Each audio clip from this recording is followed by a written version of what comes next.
अस्सलाम वालेकुम, welcome to JS concept series. आज हम जिस कॉन्सेप्ट पे बात करेंगे वो है जावास्क्रिप्ट में होइस्टिंग। ये क्या होती है और इसको किस तरीके से हम रिजॉल्व कर सकते हैं, इन चीज़ों को आज देखेंगे।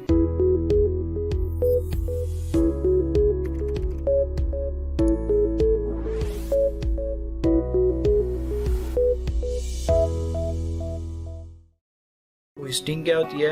बेसिकली हम किसी भी वेरिएबल को उसकी डिक्लेरेशन से पहले यूज कर सकें। फॉर एग्जांपल मैं यहाँ पे एक ए नाम से वेरिएबल बना लेता हूँ जिसकी मैं वैल्यू असाइन कर देता हूँ उसे 5। नेक्स्ट मैं कंसोल पे इसको प्रिंट करवा देता हूँ। कंसोल में मैं इसको प्रिंट करवाऊंगा और एट द एंड मैं इस वेरिएबल को डिक्लेयर कर देता हूँ। यहाँ पे मैंने इसको डिक्लेयर कर दिया। नेक्स्ट हम इसको अगर रन करें तो ये देखते हैं हमारे पास कंसोल पे प्रिंट होगा। ये बेसिकली ये हो क्या रहा होता है कि जावास्क्रिप्ट का जो नेचुरल बिहेवियर है वो ये है, जैसे ही वो उसके स्कोप में एंटर होगी जावास्क्रिप्ट रन टाइम कंपाइलेशन में, तो वो क्या करेगी उसे कि जितने भी वेरिएबल्स डिक्लेयर हो रहे हैं उनको स्टार्ट पे ले जाएगी। अब यहाँ पे जो बिहेवियर हुआ है वो ये है कि उसने यानी कि फर्स्ट लाइन पे क्या कर दिया, वेरिएबल की डिक्लेरेशन, सेकंड लाइन पे उसकी इनिशियलाइजेशन है और एट द एंड उसकी कंसोल पे प्रिंट करवा रहे हैं। अब जो होइस्टिंग का कॉन्सेप्ट है वो हमने देखा है, लेकिन बहुत से प्रोजेक्ट्स में हमें ये देखने को मिलता है कि एक अनकॉट रेफरेंस एरर के नाम से एरर देखने को मिलता है। अब ये एरर उसकी रीजन क्या होती है, बैकएंड पे यही होइस्टिंग उसकी रीजन होती है। अब उसमें क्या हो रहा था कि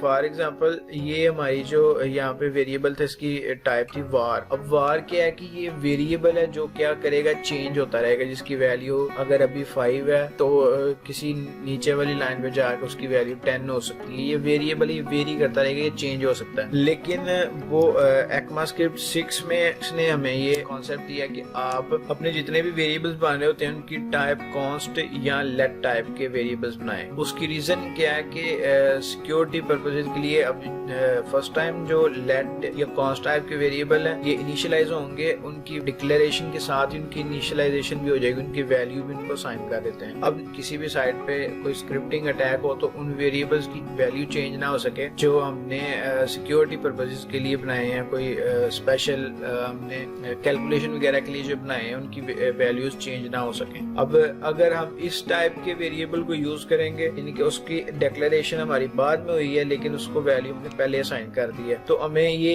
एक एरर देखने को मिलेगा कि सिंटैक्स एरर है। इसमें हमने क्या किया, इनिशियलाइजेशन जो है वो पहले कर दी है, उसकी डिक्लेरेशन हमारी बाद में। तो इस टाइप के एरर से बचने के लिए हमें क्या करना पड़ता है कि अगर हम कॉन्स्ट टाइप के वेरिएबल्स यूज कर रहे हैं तो हम उनकी इनिशियलाइजेशन, जहाँ पे उनकी डिक्लेरेशन हो रही है, साथ ही उनकी इनिशियलाइजेशन भी कर दें। अब अगर हम इसको देखेंगे तो ये हमारे पास प्रॉपर वर्किंग करेगा। सो जी नेक्स्ट आप अपने प्रोजेक्ट्स में जहाँ कहीं भी आपको अनकॉट रेफरेंस एरर या सिंटैक्स एरर, इस तरह का एरर देखने को मिलेगा, तो आप पहले ये चीज वेरीफाई कर लेंगे कि आपके सिस्टम कहीं इस टाइप के, इस तरह की एनालॉजी में तो नहीं है जहाँ पे आप वेरिएबल डिक्लेयर बाद में कर रहे हैं और उसको इनिशियलाइज पहले कर दिया है, उसको पहले यूज कर दिया। फिर मिलते हैं इंशाल्लाह नेक्स्ट वीडियो में एक नए कॉन्सेप्ट के साथ। तब तक इजाजत दीजिए, अल्लाह हाफिज।